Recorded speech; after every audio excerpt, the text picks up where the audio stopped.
Welcome to Recently Logged, where this week we take a hauntingly hilarious trip from Transylvania to Hollywood.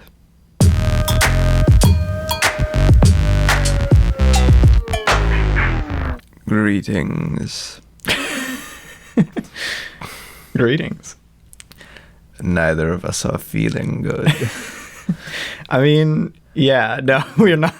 The fall allergies are getting me. You're just gonna speak from your throat this whole time? Yes.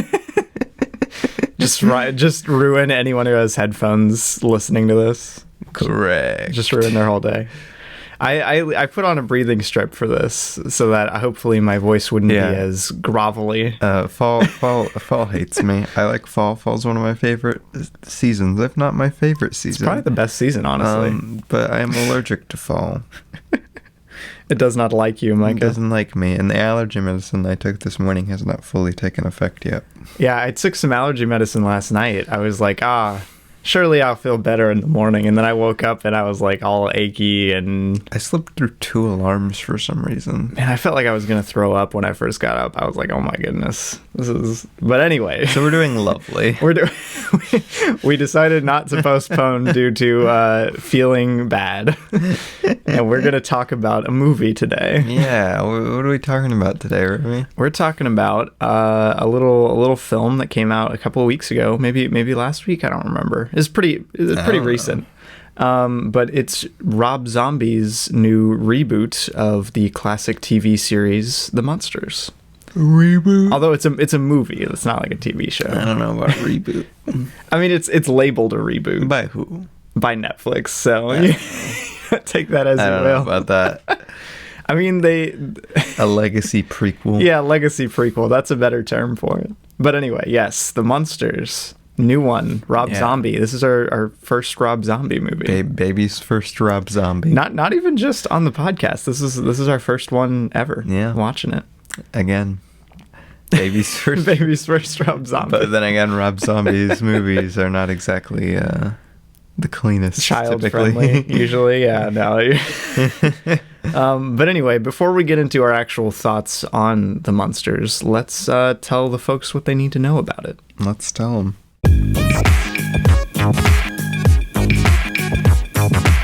Alright, so The Munsters is a 2022 movie. It is rated PG. It's 1 hour and 49 minutes long. Its little description is incorrect because it says reboot of The Munsters. Yeah, see? Netflix isn't the only one. They're not the only one. That followed a family of monsters who moves from Transylvania to an American suburb. There you go. I still don't understand how it's a reboot. Are they gonna do more? Because I believe that it's a reboot if they were gonna do like maybe more. if they do like a new show or something with this cast, like sure, but at the moment it seems more like a prequel to the show. It's cast it features Sheri Moon Zombie. Heck yeah, she's pretty good. Jeff Daniel Phillips. Heck yeah, man.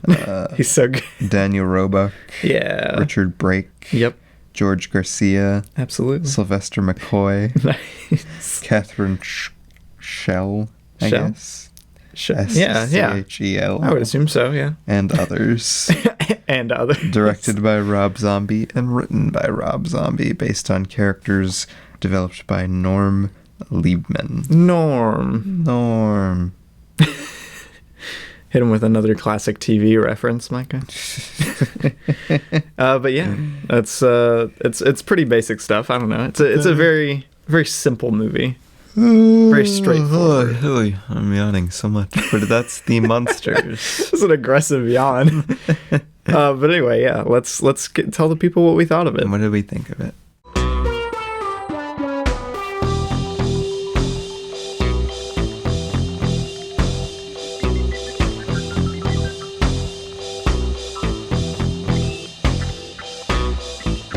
So, Abby. Yes. What did you think of The Munsters? The Munsters. They're a kooky group of creatures, you know, of monsters, Abby. Exactly. Kooky, right? But I assume are they mysterious and spooky? No, it's the wrong group of monsters, unfortunately. Oh man, they have a much worse movie. Unfortunately, we haven't seen the. I haven't seen the Barry. What am I thinking of? Barry. I was about to say the movies that everybody name. actually likes from them. You've just seen the Addams Family animated movie, which is a dumpster fire. Yikes! Yeah, but anyway, the Munsters. Yes, I liked it a lot. I thought it was creative and had a lot of fun flourishes, and I really enjoyed the comedic performances. I liked the cast a lot, especially the main guy. Who they had playing Herman. He's really fantastic in this, like unexpectedly so. I loved the makeup and the lighting, and it feels like an underdog movie. I want to root for it. You can tell it was very clearly made for kind of a low budget. But it has a certain like underdog charm to it, and I like it. I like that. I gave it a 4 out of 5. Yeah, I also really liked it. I feel like it really works in capturing a lot of like that 60s TV show humor vibe in a really fun, unique way. With like really, really interesting filmmaking. Again, the sets and stuff are really fun. I love the sets. Yeah. Again, they feel cheap in a way, but they feel like really fun in their cheapness. Like I don't know, I never thought like that the clear lack of production budget really took away. I feel like that increased how I feel towards the movie. No, I could see that. I really love the cast. I saw people complaining about the cast. I don't understand. Really? Like I really loved Lily. I don't know why, but her performance was like just every line delivery. I was like obsessed with the way she would deliver the lines. I thought it was great. It's funny because I think Lily was actually like my least favorite of the main cast. No, I loved the way she delivered her lines. I thought it was great. Fair enough. But I thought it was hilarious. I thought it was really fun. It's not perfect by any means. No. I have some problems with it, but it's just so like I don't know. I'll say this before, like as part of my little brief thing. Yeah. Like a couple nights ago, I was sitting around thinking after finishing Muppets Haunted Mansion, I was thinking, man, I need like another like kind of like cheesy, fun Halloween, very like Halloween atmosphere feeling movie. Yeah. I need another one. And then we watched this and I was like, hey. This is that. Right. Oh man, it's delicious, man. So yeah, it's great. Why did you call it delicious? Where are you getting your adjectives sometimes, man? Especially on the podcast, you'll be like, it's simply delicious, and I'm like, what the heck are you talking about? I gave it 4 out of 5 stars. Wow. Nobody talks like that. Apparently I talk like that, Micah, so you can't say no one. Just stop watching British TV. Oh gosh. Luke's influence has made me watch more British stuff recently. It's affecting me.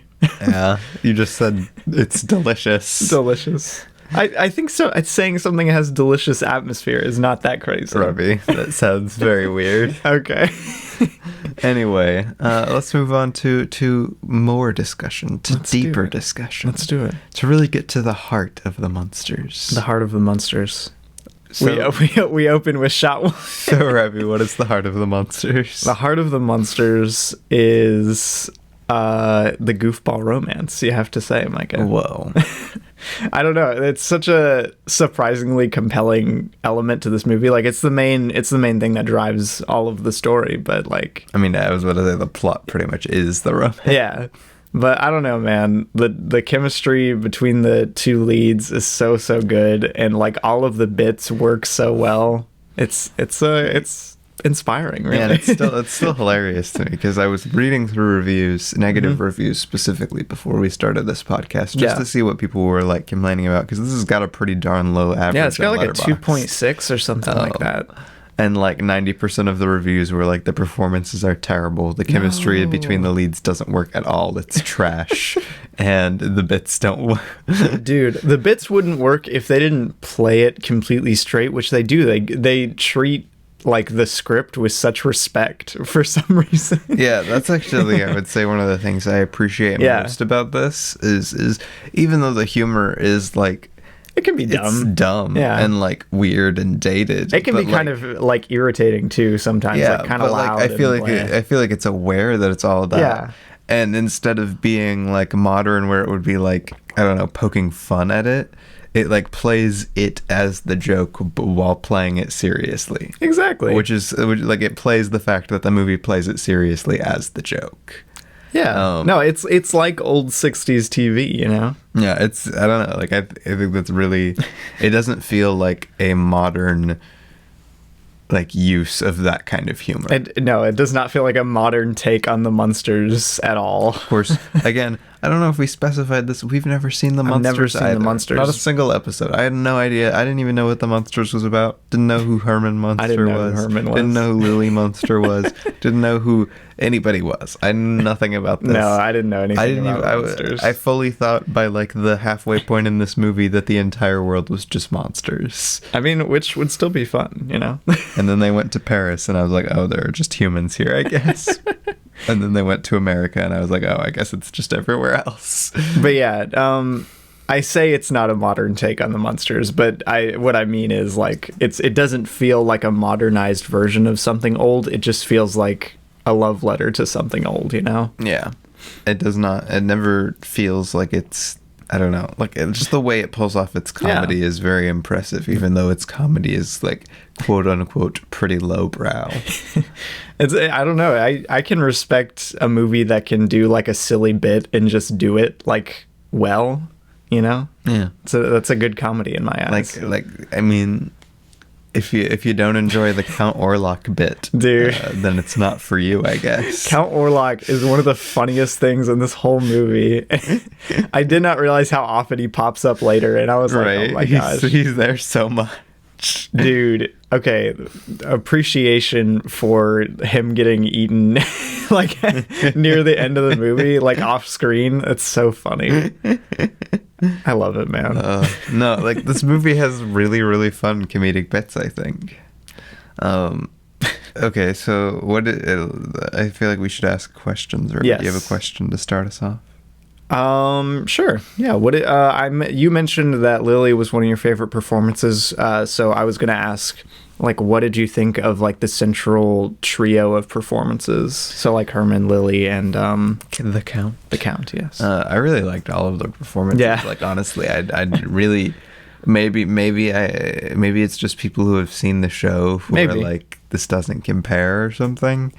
But I just don't understand not liking their performances. Even Herman, like, just the moment he gets going, I find him really engaging to watch. He's like, so much fun. He's got such a great physicality for this, like, entire thing. Like, again, like, take, like, the Clint Eastwood impression thing, and, like, just the faces he makes throughout, even with a bunch of makeup on and stuff, is really great.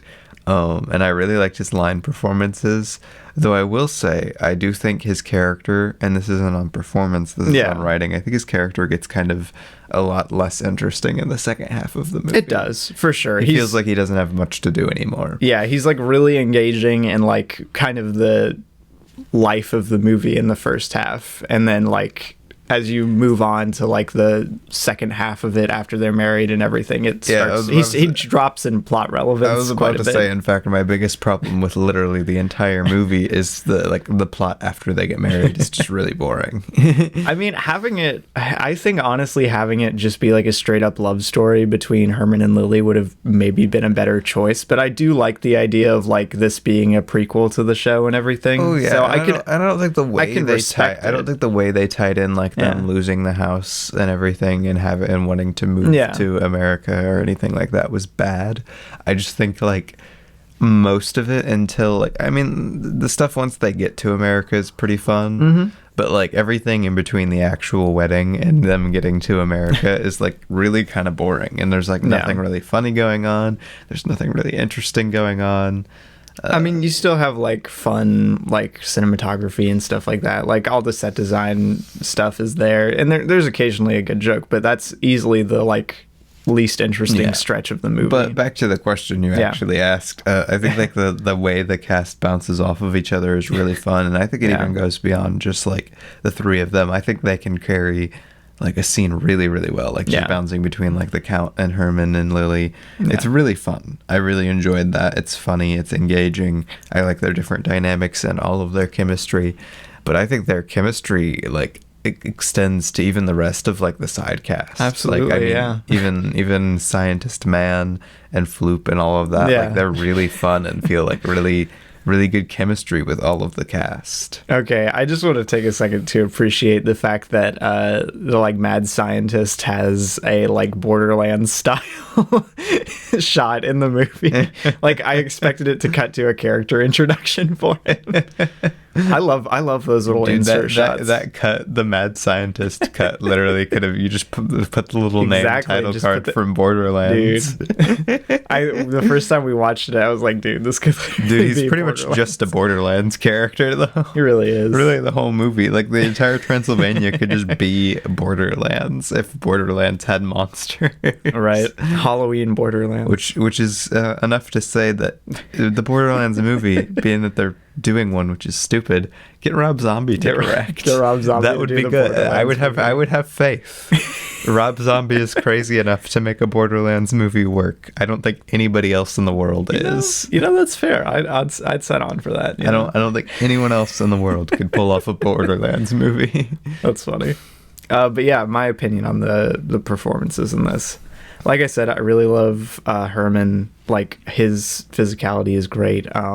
Also, the makeup in this movie is phenomenal too. Like even though it achieves its look so well, it feels like very intentional. Even though it does look like TV makeup, Yeah.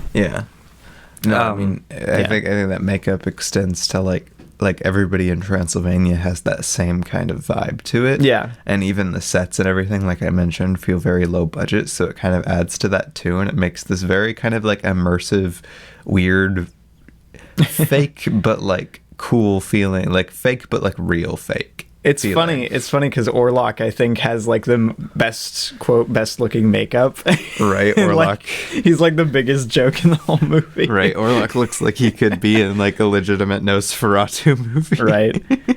But yeah, no, I really love Herman. I love like the stuff he does with his face is so funny. Like he's like Marlon Brando in The Godfather. He's acting with his mouth, like, and I can appreciate that. Turns out, Herman Munster is akin to The Godfather. Very good. It's like comparing Rob Zombie's The Munsters to The Godfather. But yeah, no. I mentioned Lily's like my least favorite. I think I like the idea of where her character is like coming from, like the performance and everything, because it feels very evocative of like a TV show performance, which is nice. Like she kind of nailed the physicality for that, especially like with her hands and everything. Mm-hmm. Yeah. But I don't know. Not all of her jokes landed for me. Well, not all of her jokes landed. Well, but yeah. I loved her deliveries. Like her deliveries were good, but it feels a little like one-noted, if that makes sense. Boo. Like it's not bad. Says the guy who's like Herman. Well, he has a pretty wide range of jokes in this movie, Or his entire bit is that his jokes are bad and he's loud. I mean, yeah, but like I don't know. With Herman, I'm never bored, With Lily, like I was never bored with Lily. Her stuff is good, and I like can appreciate how like much the actress commits to it.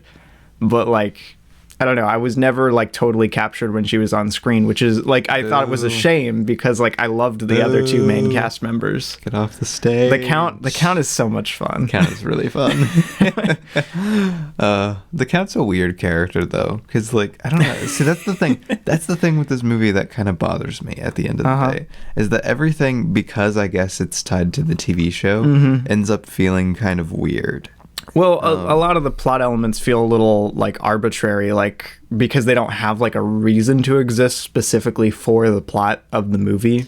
Yeah. A lot of the time, like not a lot of the time, some of the time.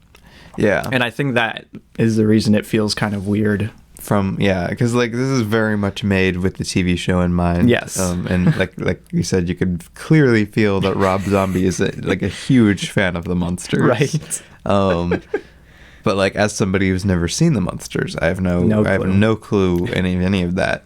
The movie it pulls it off surprisingly well for having the plot like it does, but it still feels kind of like you're not really doing anything for any particular reason besides checking off boxes of a TV show. Which, you know, like, I tip my hat to the writers, you know, like they managed to create like such a interesting story and like such a funny movie, even though they like, this is one of the best examples of like a prequel I've seen. I was about to say, but despite that, it's still really, really engaging and really funny throughout. There are only a couple times where I'm like, well, yeah, exactly. And that's again mainly toward the end after they get married, because then there's nothing really driving the plot, because the romance has been the motivating force for the entire movie, and then they just kind of take that like suspense out of the movie, and it waters it down a little bit, but you still are left with like a bunch of really good bits and a great cast, and like I mentioned stylistic flourishes earlier. Flourishes, I don't know. Dude, the camera work and the lighting. I love the cinematography and the lighting. Is so much fun. The editing is a lot of fun too. Like not every cut worked for me, but I really appreciated how like this movie kind of swings for the fences, and you know. No, and I think it's editing. Good. I think its editing honestly helps it a lot in terms of like not ever feeling boring. Yeah. Because I feel like if you would have filmed this in a traditional way, edited this in a traditional way, like given this to somebody else other than Rob Zombie, it would be kind of boring. Like same plot, same exact script.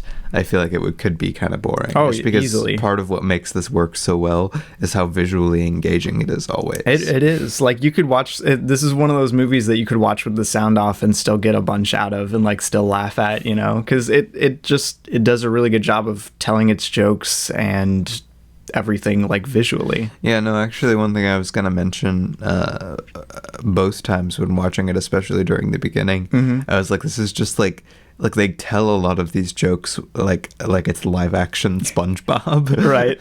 Like with the sound of it, like sound effects and cut-ins, and maybe like the physicality of everything, and just like I was like, this is like live action SpongeBob, the way they're delivering these jokes. It really kind of is, which is high praise, you know. Yeah, no, early SpongeBob, guys. Gotta specify. I don't. If I'm talking about SpongeBob, I'm talking about seasons 1 through 5. Good stuff, man. But yeah, the lighting itself, lots of colored lights, which seems to become rarer and rarer nowadays for some reason. I like colored lights. Who doesn't like colored lights? And this is one of the few times that I've actually seen colored lights like work really well, you know? Yeah. Like they add a lot of visual clarity, which usually when you get like someone who wants to use colored lights, they want to do it because it looks cool, but this actually adds like a lot of dimension in the frames themselves. A lot of times when people use colored lighting, they just kind of bathe the whole scene in colored lighting. Exactly. And it ends up looking more just like almost suffocating to the frame. Exactly. Whereas this, I don't know how they pulled it off, honestly. The lighting looks really great, but they used very dynamic colored lighting. Yeah. To where it's you constantly can tell that light is shining in a specific way. It's not just there. And something that always blows me away, it's always so clear to its like geography, despite how like oddly it's shot sometimes. Like you always know exactly where people are because it's lit and like staged so well.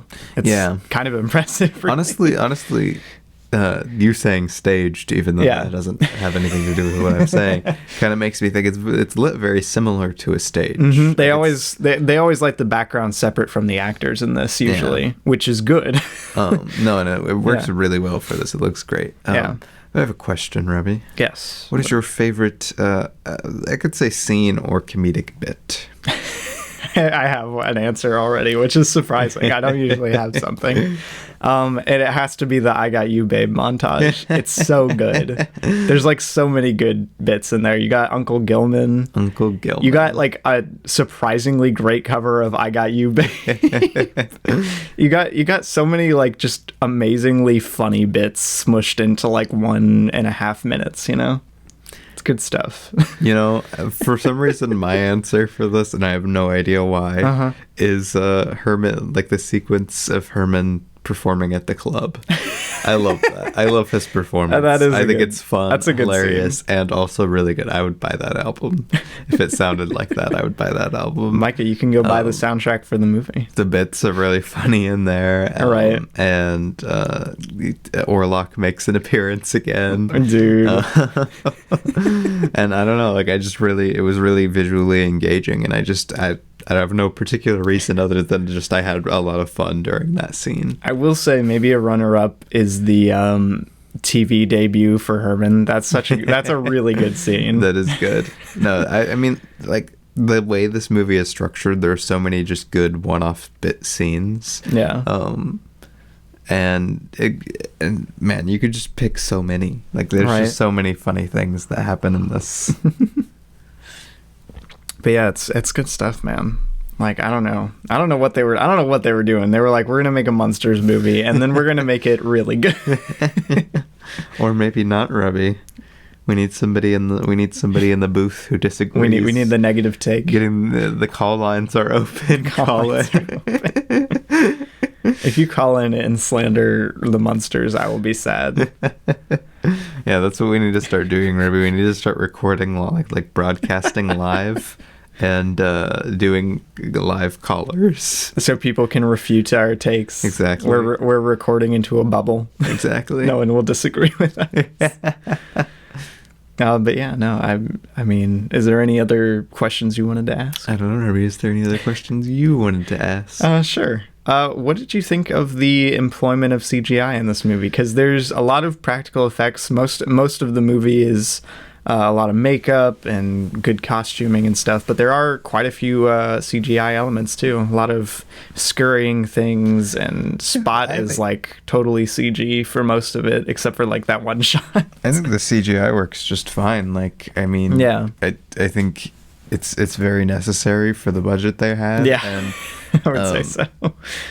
It's hardly even like noticeable. Like, I mean, it's noticeable obviously if you see something CGI. Like, it's clearly CGI because it's not that great. But I'm saying with the production that they're going for, it never stands out as being like, oh, there's CGI. Yeah, I never found it to be like mismatched with the other effects. Yeah, I was about to say the practical effects in here are really goofy. They're really fun and over the top and like ridiculous. I think the castle exterior shot is really the only one that kind of pains me a little bit. I would say only specifically when he's like walking up, though. Oh no, I'm talking like the ultra wide shot where you can see like the whole castle and everything. I don't care about that. Like, I don't care for that. Like, I'm like. Yeah, I mean that I could see it not being. I thought it was just like, yeah, that's it's fine. The whatever. castle, because I don't know, the CGI backgrounds and everything never really bothered me much, and like the budget is clear on that, and like, I don't know, it fit the vibe of everything else. Like, I was like, that's a bad CGI castle, but like this is a goofy little set where they have like if it didn't have real sets, I think it would bother me. Yeah. But because they have these goofy, really engaging and interesting sets paired with goofy CGI exteriors, I think it like made like a really fun vibe. Like, I wouldn't want almost them to have like good CGI backgrounds. That's a fair point. I will say I really appreciate like the design and like overall vibe of the sound stages for this movie. Like, if they would have shot anything on location, I think it kind of would have sucked. No, man, like, oddly enough, I love this. I mean, I'm sure there's probably like a handful of scenes that were on location somewhere. But they blend pretty well with the rest of the movie. I love the sets, man. Yeah, they're so good. The like production design. I was going to say, just about anything around Transylvania is just so much fun. I love Orlock's like home. It's the so street. It's very convenient. It's so funny, dude. It's very convenient. Yeah, man. Shout out to Orlock for real. One of the best characters. Maybe ever. Who knows? No, I really liked it. Like, I like the CGI rats. I thought were funny. Like, I thought the laugh. CGI like worked. I laugh really well whenever the CGI rats come on screen. Because I was about to say, like, the CGI is bad. Yeah, it's low budget, but like I don't know, it worked for me. Yeah. No, I just wanted to see what you thought of it, because like really the castle shot's really the only one that it bothered me at all, and even then, like, it's not like oh no, it looks bad. What am I gonna do? You know. Any other notes, Micah? We're about to reach the half-hour mark for the pod. I don't know. Like, this is an interesting one to discuss because unlike a lot of the movies that we have trouble finding a lot of depth to discuss into, where it's like, oh man, every element of this is perfect, so like, what is there to say? This one is just a very simple movie. Yeah, it's a very simple There's not much to it. So I guess my question would be, what do you think of the plot? Like, how the plot plays out in its entirety? I mean, we've mentioned really like my biggest problem with it is the fact that the story kind of pivots halfway through. And I think I'll stand by that. That's probably like the worst thing about this movie. Yeah. Which, you know, even then it doesn't suck, you know, like it's pretty good. But like just the general plot, I think the romance makes for such a fun focus for this movie. Yeah. It's like, especially given the setting and everything, it's a nice touch. I like it a lot. I really like the idea of like keeping the grave robbers and everything and the scientists like in the plot. I think that's a fun like idea. I love how like natural Herman and Lily's chemistry is, which I know that's not entirely like story stuff, but all of the like activities and scenes between them feel very like natural and good. Yeah. As for like the post-wedding stuff, I think it enters kind of an interesting territory because, like you said, a lot of that stuff's kind of boring because the plot's not really doing much of anything. Like, it's mostly just kind of filler bits and stuff. Yeah, I was about to say in that section. And one of my biggest complaints about that section too is after Herman gets married, he's like, they don't use it, and it's not that he couldn't, like, it's really weird, but they don't use him for nearly as like, I don't know, I feel like that he's not nearly as funny afterwards. You changed, bro. He's still pretty funny when he gets to like America, but like for a bit there, even like even when they're traveling around the Paris stuff is pretty funny. I feel like he isn't as funny. Like, his performance almost isn't as good and engaging during a lot of that stuff. I feel like I'm just not connected to him much during that. Yeah, no, the Paris stuff is probably some of the weaker stuff here, but I really do like the suburban stuff that we get near the end. The stuff in America is still fun because I think it's a fun way to like end the movie.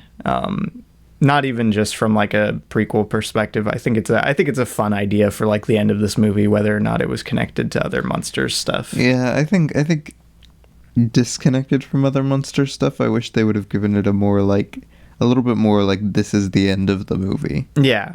Like, because as is, it's kind of like, oh, we're in America. Oh man. Oh boy, the Halloween monsters. Oh man, and now they're humans, and then. Well, that's the end. I will say, I think the human sequence is pretty funny. It is. Again, the filmmaking, the camera use. Yeah, the editing. It's good. But yeah, no, I think it's a really fun, really engaging, like, I don't know, it's just a good movie. Like, it's a good movie. It has a lot of qualities that I really enjoy in it. It's goofy. It's very Halloween feeling. Right. It's got a really, really fun production, like, design and execution.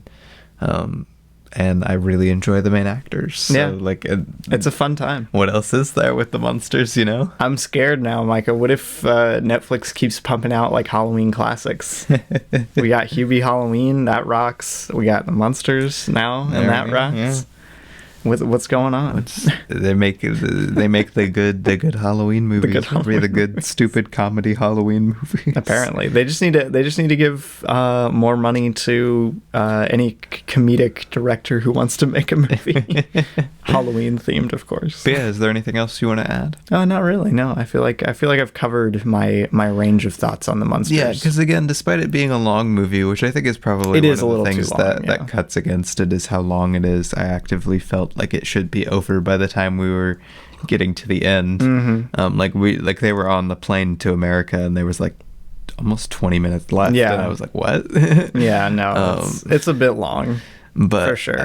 Despite it being a little bit long, like, it's very it's very straightforward. It's very simple. It's a very TV show feeling plot. Yeah. In terms of just, you have all these different side plots.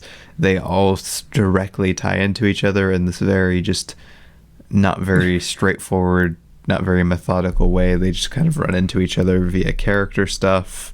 Yeah.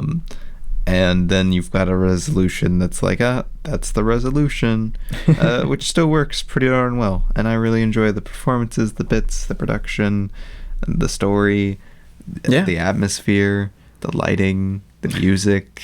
It's good stuff, man. Like, it's a good movie. It's just a solid movie. Yeah, the editing, I don't know. I really, really liked this. And I had never seen a Rob Zombie thing or a Munsters thing. I mean, I guess that's a testament to its quality. I don't know. I don't know. Honestly, I think it might have increased our enjoyment. Yeah. I don't know. Maybe if we had watched the Munsters, because like everybody I know who's like a big Munsters fan is like, it's all right. Yeah. Except for like a couple people who are like, yeah, this really feels like it loves the Munsters. Yeah. But yeah, no, it's good stuff. Go watch it. It's on Netflix. Again, I give it a 4 out of 5. I also give it a 4 out of 5. Very, very fun. Very fun. Which, by the way, though, I will add too, we watched this like actually back to back. Like, we watched it twice for the podcast, back to back. It was a bit odd. I've never done that with a movie before. I've done that with a movie before, but I think that goes like a testament to it that still on the second viewing, it was really fun still. Like, that plays to the fact that I do think its comedic bits and timing and pacing work pretty well for 90% of the movie. Right. The fact that you can watch it back to back and it still be fun. Absolutely. But without further ado, let's go over some of the other stuff we watched this week. Without further ado, presenting Act 2.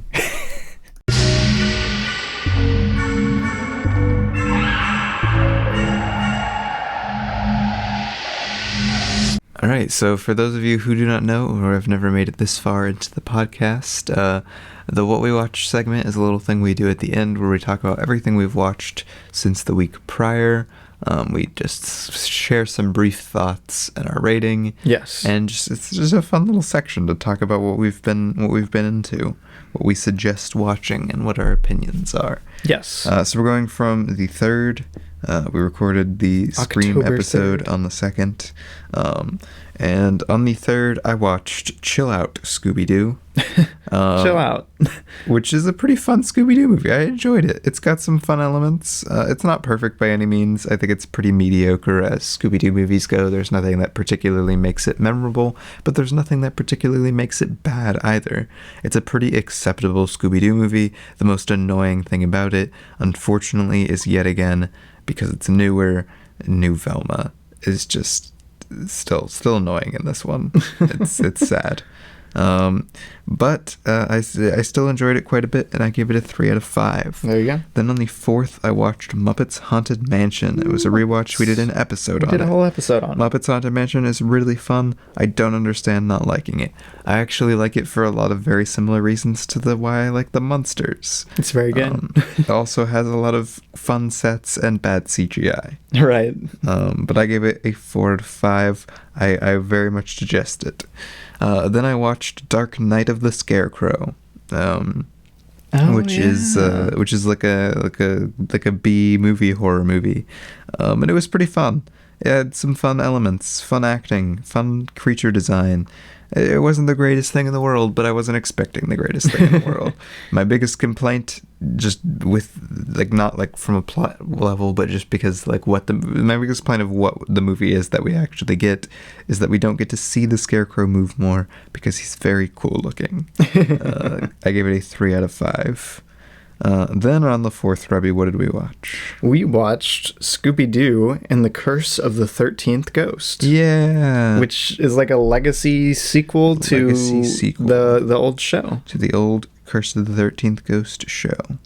Yeah, it's like, what is it? Like the 13 Ghosts of Scooby-Doo or something? 13 Ghosts of Scooby-Doo. Yes. Which this one's very interesting. It is interesting. I don't like that they do that thing. It really bothers me, and I'll say that this is one of the Scooby-Doo movies that I like more. Like, this is one of my favorite. I think it's a lot of fun, that we've had, but I really don't like that thing after watching this and Return to Zombie Island, which are in the same run of Scooby-Doo movies. Yeah. But I don't like this thing where they have like a writing problem with the fact that there were real monsters in older Scooby-Doo works. Like, both this and the Sandstrom one are kind of half on the train of like this and Return to Zombie Island, I will say, because like Curse of the 13th Ghost, well, the 13th Ghost of Scooby-Doo, like the ghosts are real, and all of the Sandstrom runs, the monsters are real. And in Return to Zombie Island, Velma's like, that can't be real, and they kind of half imply that it isn't. And in this one, Velma's like, that can't be real, and they kind of half imply that it isn't. And neither of them do they fully commit to that. They still leave it to like, oh, a little ambiguous. It could be real, but I don't like the concept of them trying to disprove that it was real when like they lived through it. Right. I mean, I know Velma wasn't there for 13th Ghost, but like still, it's weird. I don't like that element. But 13th Ghost is a lot of fun. Yeah, I really liked Vincent Van Gogh. He might be my favorite part of this movie. Yeah, Vincent Van Gogh is really fun. The locations are fun. The animation is pretty fun in this one. It's not my favorite animation style. No. But I think they use the physicality pretty well. It's good, yeah. I think it's really engaging. I think the plot structure is great. I love seeing like a little bit of a different role for Daphne and everything. Like, she really shines in this movie. And Scooby and Shaggy are really fun in this movie. Which again, Scooby, Shaggy, Daphne, Vincent Van Gogh, just the actual the actual 13th Ghost cast is really fun. I wish we would have gotten more from Flim Flam. He's just kind of there. Yeah. And I wish we would have gotten Scrappy. Oh, it's Scrappy, dude. He's the best. He's the best character. But it was one of the more enjoyable Scooby-Doo movies on the whole. I give it a 4 out of 5. As did I. Then on the 5th, we watched Big Top Scooby-Doo. Big Top Scooby-Doo.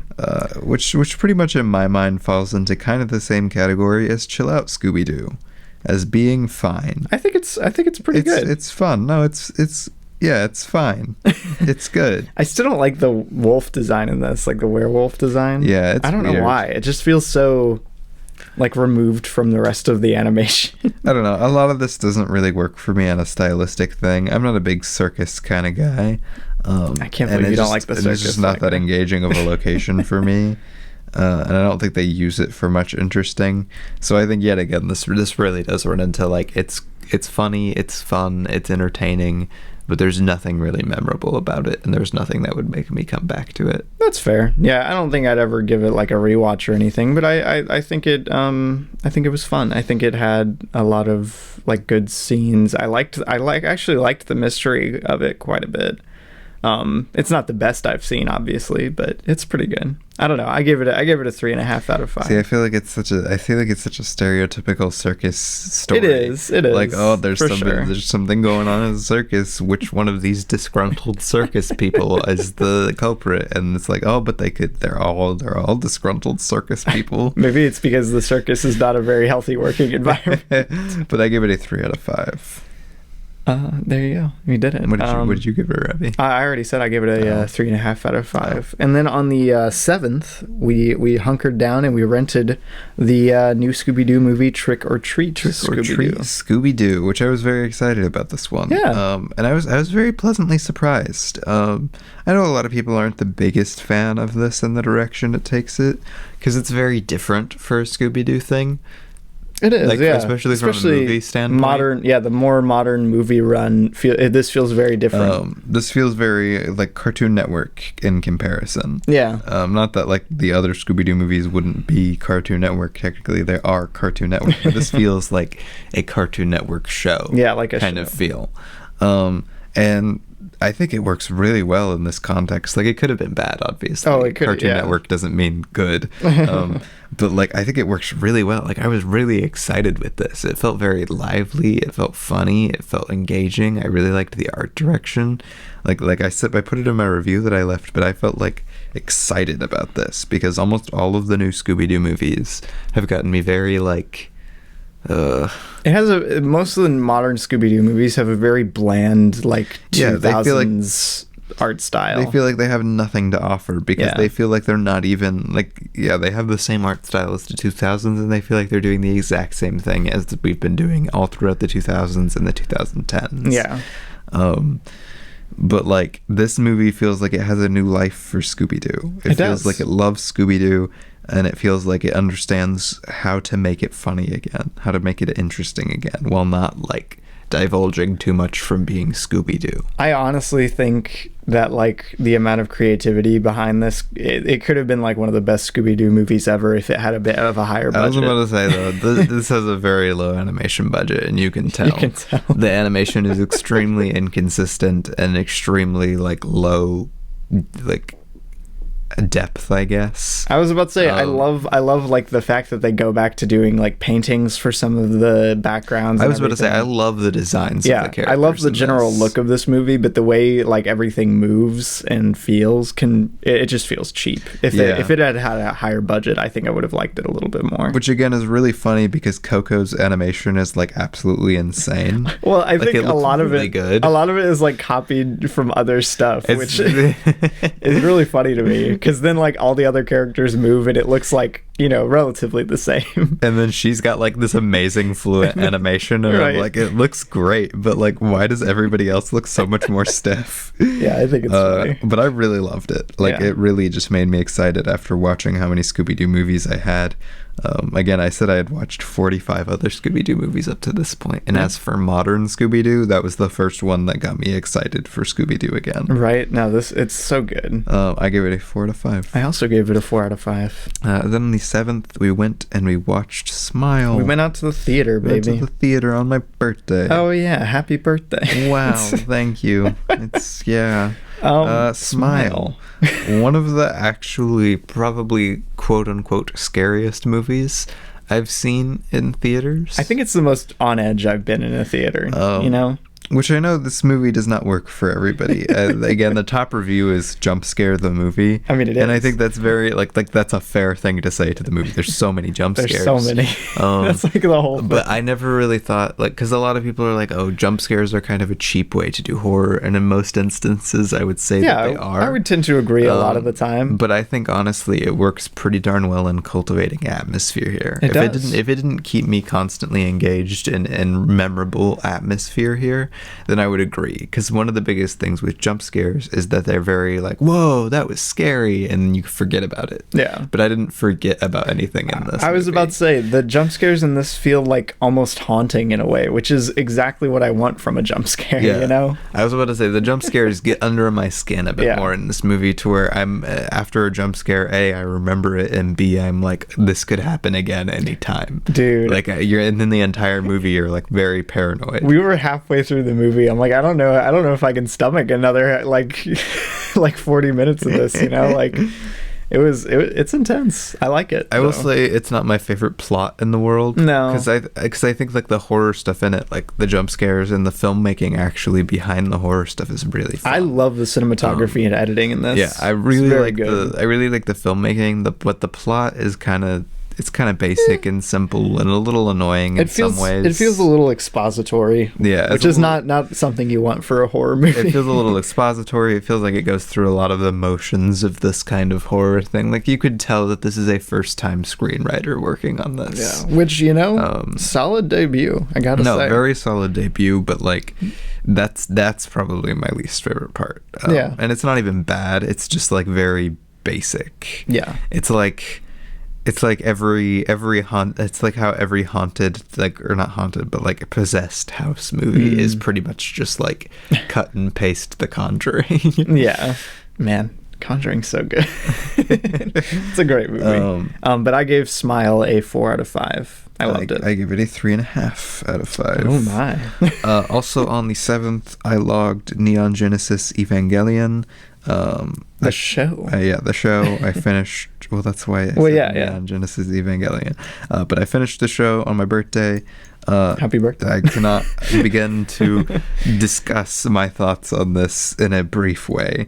Every thought would be very not brief. You're already discussing your thoughts, Micah. It's a pretty chunky show in terms of like craft and everything, but its craft is absolutely brilliant. There's a reason it's an anime classic.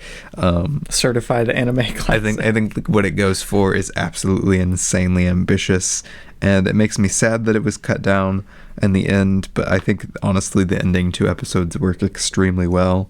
There you go. And it's just really, really engaging, and the way they build everything is really fun, and the characters are really interesting, and the way it discusses like trauma and depression is super cool.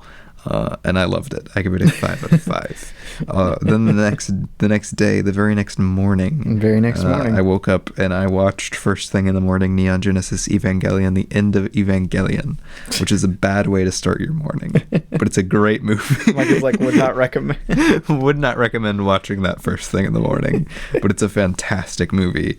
It somehow feels more ambitious than the show ever did, which, I mean, it's got a much bigger budget than the show.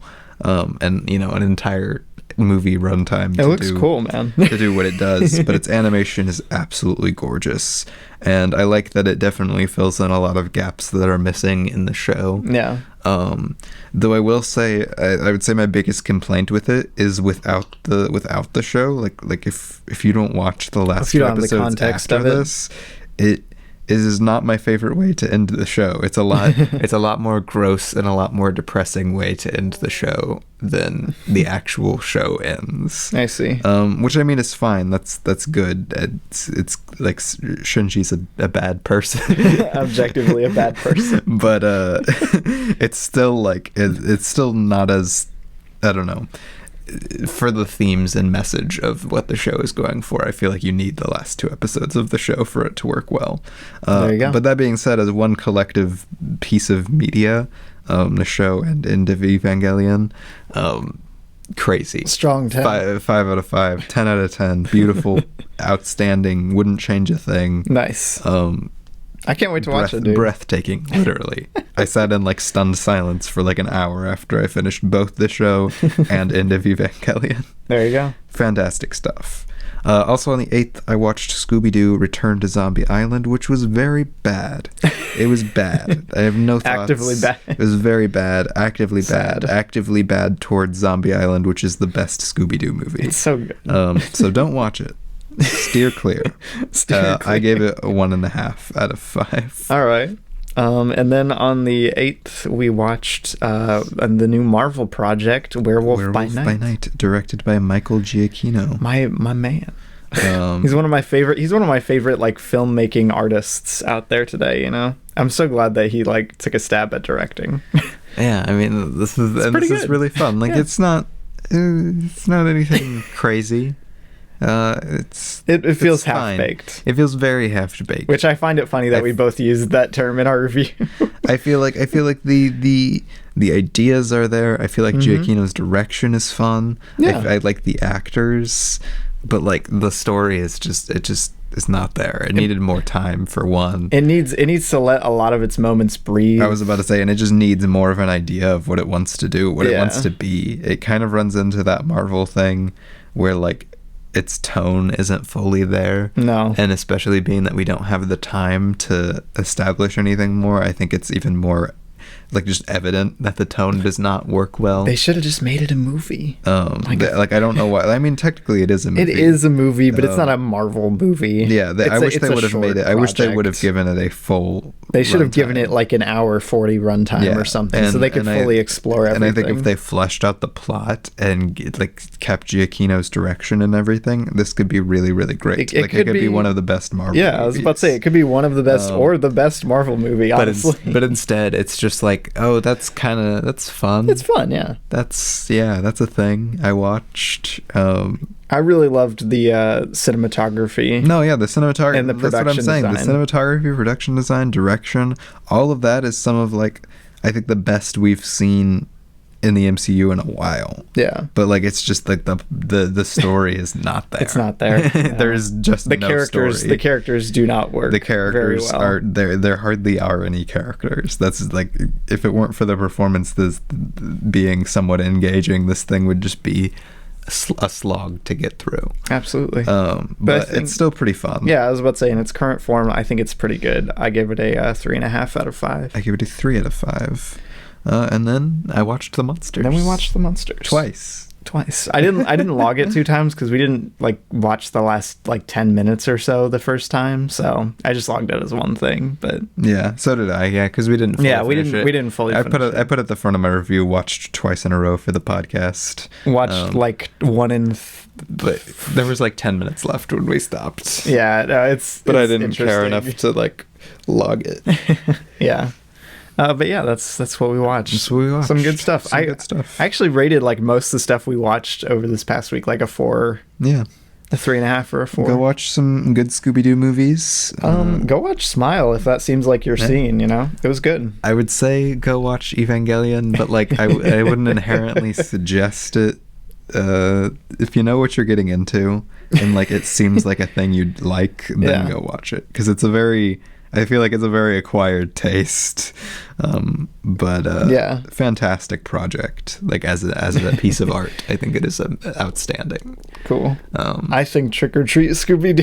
Trick or Treat Scooby-Doo is also great. Go watch that. Go support new Scooby-Doo. Also, go watch The Munsters. Go watch The Munsters. We've gone our own opinions. See if you like it or if you hate it, and maybe because we've never seen The Munsters, we're wrong. Maybe we're wrong. It's happened before. Maybe our experiences are completely invalid. It's true. It could be. Could be. We wouldn't even know. We wouldn't know.